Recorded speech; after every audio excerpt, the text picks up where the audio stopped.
Vous venez de vous séparer ou bien au contraire, vous venez de vous mettre en couple il y a quelque temps, vous venez d'avoir votre premier enfant ou bien vous avez suivi votre conjoint ou votre conjointe à l'autre bout de la France. Bref, il vous arrive des changements importants dans votre vie. Aujourd'hui, ces changements-là, vous vous rendez compte qu'ils ont de l'impact dans votre travail. Ça va être le sujet de notre live aujourd'hui, du live dans lequel je vais vous accompagner, c'est de savoir comment concilier finalement le projet professionnel, celui qui me convient, avec des changements dans notre vie personnelle. C'est toute une histoire de vie que je viens capitaliser avec vous, moi en tant que personne également. Pour ce faire, je vais inviter à ma barre, si je puis dire, Angélique, pour m'aider à aller au travers de ce sujet-là. Salut Hélène. Je vais te demander de regarder. On a changé le côté de ta caméra. Voilà, comme ça on se regarde dans les yeux. Hélène, on a choisi ce sujet-là aujourd'hui parce que justement tu partageais avec moi un petit peu plus tôt que toi-même, tu es dans une phase de ta vie où tu es en train de tout repositionner pour vivre la vie que tu peux vivre dans 5 ans. Et donc ça prend un travail, étape par étape, et chaque étape est un vrai plaisir et parfois un casse-tête.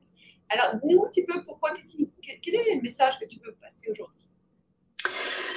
Je vais commencer par mon exemple. En fait, il y a déjà 5-6 ans, je me posais la question de savoir, je me rendais compte que je changeais et que j'avais moins envie d'avoir cette vie citadine, d'avoir un peu plus envie d'une vie un peu plus dans le vert, un peu plus à la campagne, même avant la pandémie, où là, il y a eu un grand engouement. Et puis, j'arrive dans ma seniorité, bien sûr, et sur la dernière partie de ma carrière. Et en fait, je me rends compte que j'ai envie de vraiment re-questionner comment mon projet professionnel pourrait s'harmoniser avec ces changements de vie importants que j'ai. Par exemple, mes enfants sont partis de la maison et donc je peux considérer que je vais choisir aussi encore plus profondément, encore plus librement mon lieu de vie. Et pourtant, je pouvais me dire, eh bien, j'ai mon siège d'entreprise ici, je travaillais depuis plus de 20 ans dans un cabinet qui était sur Bordeaux également. Et donc, comment faire pour aller beaucoup plus près de finalement mes origines, qui étaient aussi mon choix dans ce retour à la nature. Donc, en fait, le message que je voudrais vous faire passer, quels que soient les changements que vous vivez profonds dans votre vie et qui changent votre façon de vous positionner, d'avoir des appétences, des préférences différentes ou aussi des obligations ou plutôt des choix comme celui d'élever un enfant, par exemple, ça va forcément avoir un impact dans le travail.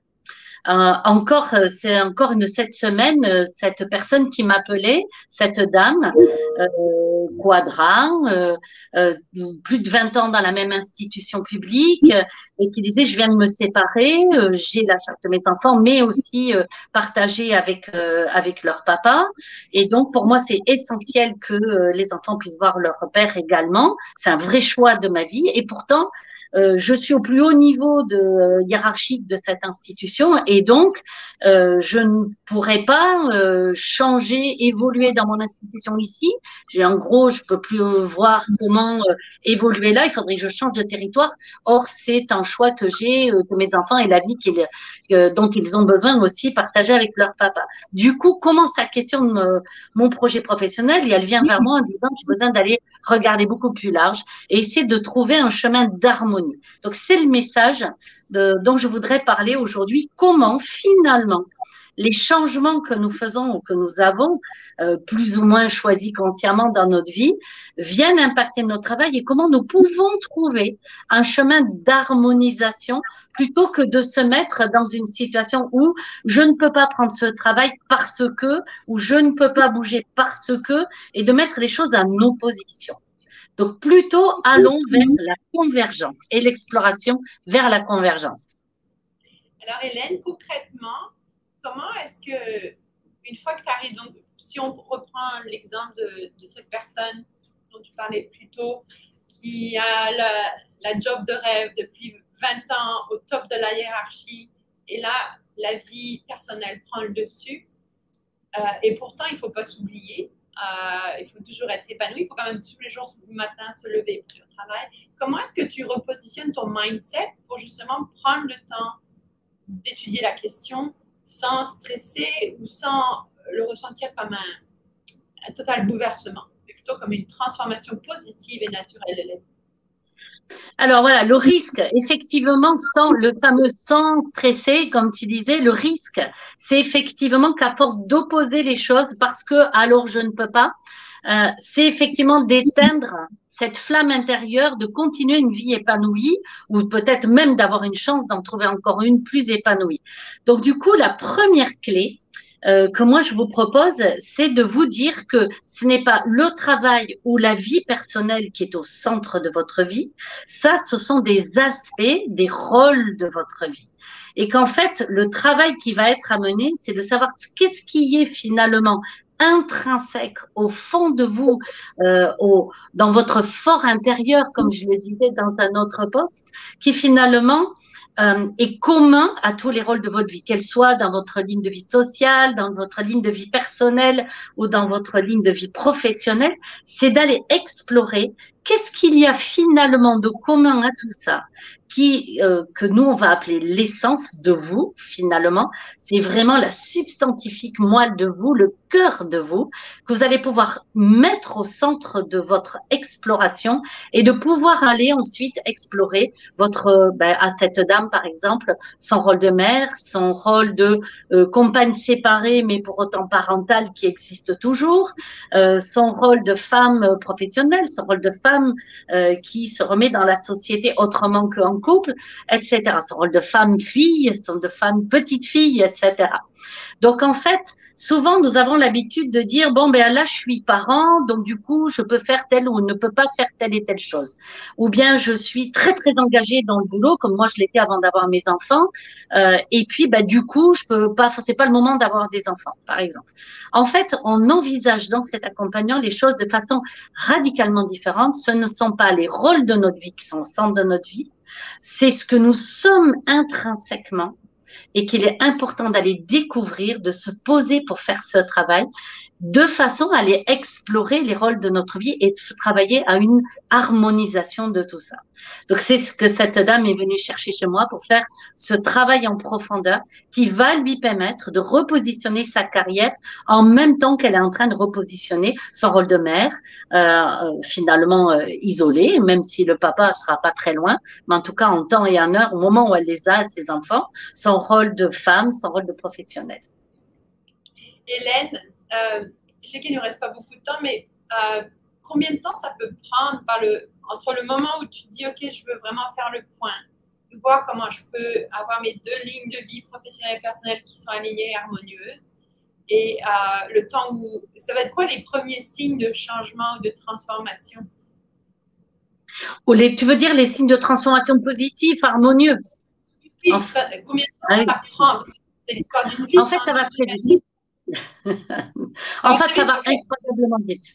Dans les accompagnements que je mène avec mes équipes sur recherche de carrière implicite, qui est cette approche qui met le cœur de soi, notre essence profonde au cœur de notre exploration, en fait, c'est le fait de travailler en conscience, prendre le temps. C'est un accompagnement de 4 jours, puis un temps de décantation, exploration personnelle et enfin un temps collectif de nouveau au bout d'un mois pour élaborer la finalisation des projets professionnels.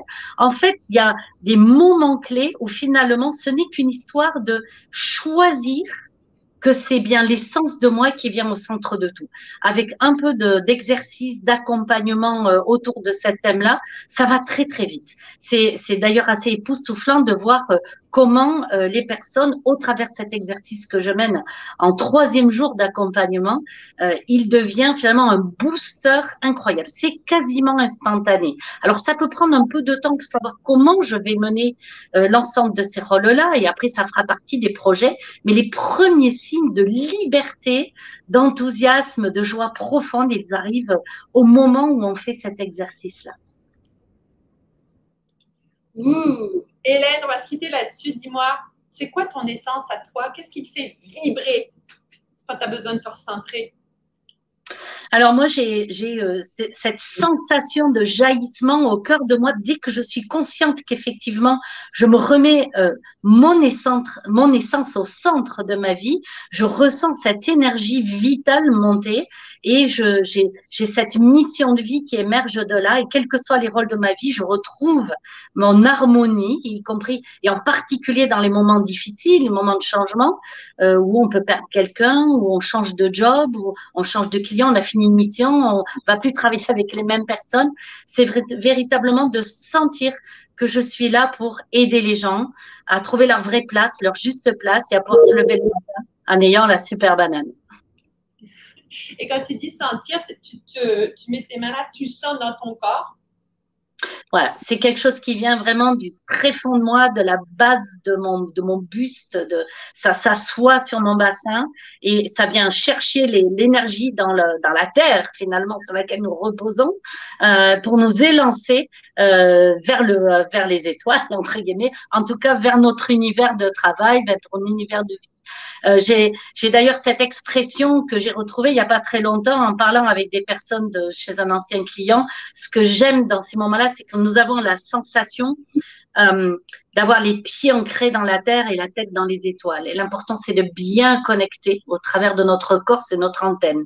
Et donc, notre seul cerveau ne fonctionnera pas tout seul là-dessus. Nous avons besoin de notre corps, de notre tête, de notre cœur pour pouvoir avancer.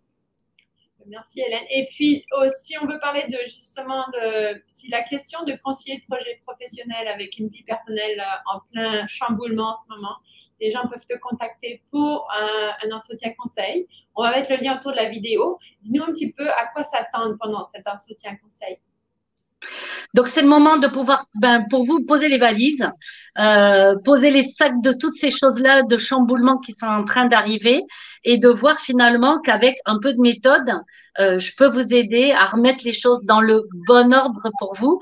Mais ce n'est pas moi qui choisirai l'ordre, entre guillemets. Ce sera l'accompagnement pour que vous trouviez la belle manière de vous accompagner. Et puis, je vous parlerai de ma façon de travailler, en plus de vous écouter en profondeur pour voir si ma méthode de travail peut vous aider, évidemment. Merci, à bientôt. Merci à toi, Angélique. À très vite.